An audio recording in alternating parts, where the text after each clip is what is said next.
I want to talk about something else that's been on my mind a little bit.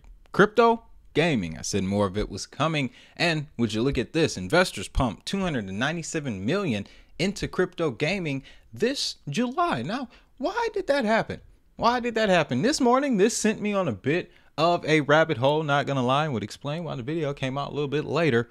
But this information is very intriguing. Crypto gaming industry. It spans video games that use blockchain-based tokens or NFTs. Received a substantial $297 million in investment funding last month. Some 63% of that was committed to infrastructure development. That means that they're looking at platforms here.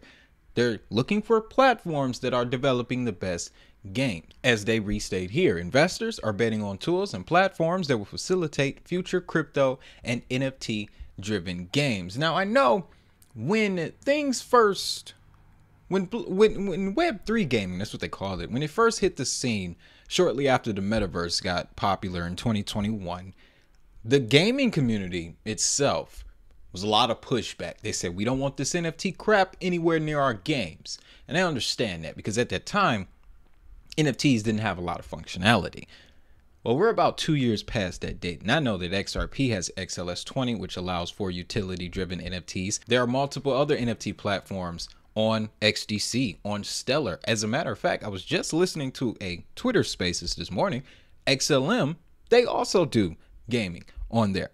So the potential here, all right? And as an investor, what I really want you to look out for is the lulls in particular markets, because that's where the best opportunity is at. That's when the big players are looking for the brightest stars that are going to pop next time the attention is back on the space. And it's not that far off, guys. I promise you. I'm very optimistic about halving season, which begins in the next couple of months. All right, we're really in it. We're about 8 months away, 8 months to the Bitcoin halving. But yeah, this was very interesting to me, guys. And like I said here, they have the charts. Yeah, I love this numbers here. Investment in Web3 gaming projects. March, April, May. They speak about the spike in July, dip in June, spike back in July. But I was like, okay, where did all of this money, March, April, May come from? Right? This is what made me start doing the digging. Now, of course, one of the biggest gaming stories to come out most recently, Ubisoft, Kronos teaming up to push blockchain gaming expansion. And this is very interesting because in the same month, Sega pulling back from their blockchain ambitions. That's what the headline says. But let's read into this article just a wee bit, because they previously advocated for using blockchain-based technology as they believe it can boost the appeal of certain titles. Those were the days of platforms such as Axie Infinity, where gamers were earning tokens just by playing. But with the digital currency market collapse, that wiped out most of their appeals. However, Sega does plan to let external partners use its lesser known Three Kingdoms and Virtua Fighter characters for non-fungible tokens, a sort of certificate that confirms ownership of a digital asset. That to me shows that because the price was affected by exterior forces in the market, the interest was away from it. And yeah, and if you're a big time game publisher, you're gonna want to go and put your money into something that's gonna come back quickly.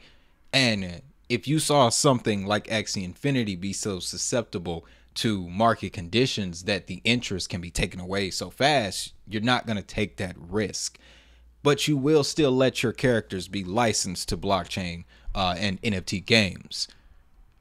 Interesting, right? And then here's what's something else too, fellas. Check this out. Remember this? July 12th, Google Play Store officially allows NFT games, but not gambling ones. That pretty much means that now certain titles like Skyweaver, Gods Unchained, I'm trying to think of some more, Townstar, the zombie game that Gala has that I'm still waiting to play. I'm actually excited for that. Haven't played games in years, but I'm excited for that one. But now that means that these titles can hit the Google Play Store. That's going to go insane for adoption. And it's also going to give game developers a goal, in a sense, a target. Because now we can get to Google Play. Prior to this, if you didn't have the connections at Google Play, or a developer account, something of that sort, you couldn't get your game distributed on there, right? Now it's way more open, which is going to expand the market, which is going to increase exposure, which is going to bring value back into the blockchain gaming ecosystem.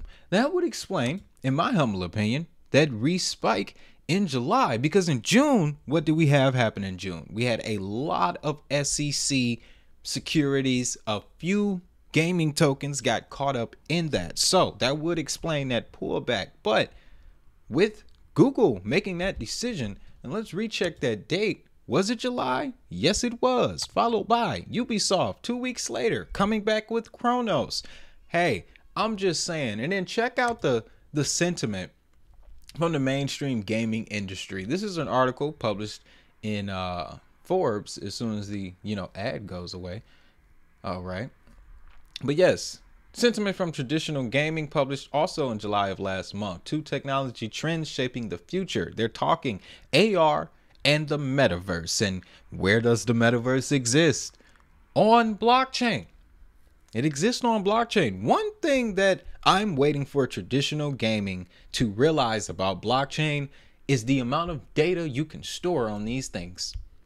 Because what they want, what traditional gamers want, gaming companies now, gaming publishers, they want open worlds, immersive environments. You're going to need a lot of storage for that. As far as, according to my understanding of blockchain technology, it leaves the space open for you to do a lot. It just all depends on how you manage it, right? So I feel like we are definitely getting closer to the days where, hey, it may even be a next generation console wars.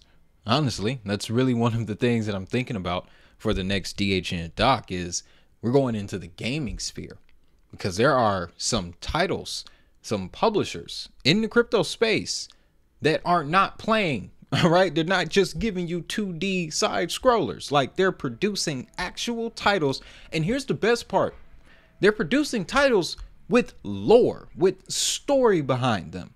And you guys know I'm all about retail, products, engagement. The best way to engage a customer is to, hey, come here, let me tell you a story. So, little pieces, big puzzle. With that being said, though, that's all I got for this one. If you found value in today's content, I need you to do a few things for your boy. Hit that like, subscribe, ring the notification bell so that we don't miss the next one. And as always, I want you to have a great day, have a prosperous day. Most importantly, if that money is digital, so is the hustle. I'm Wade Teamer, and the Lions winning 13 games this year. I'll see you in the next one.